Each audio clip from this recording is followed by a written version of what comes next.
Welcome to our journey through the fascinating history of BMW, a brand synonymous with luxury and performance. Founded in 1916, BMW began as a manufacturer of aircraft engines during World War I.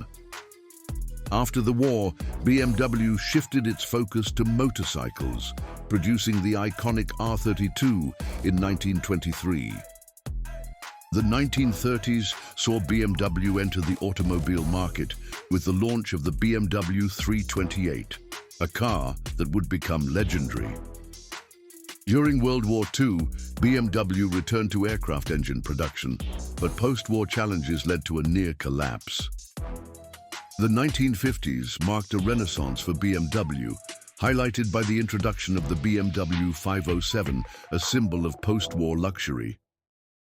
The 1970s brought the iconic 3 Series, which would become one of the best-selling cars in history. Today, BMW continues to innovate, blending tradition with cutting-edge technology in models like the i8.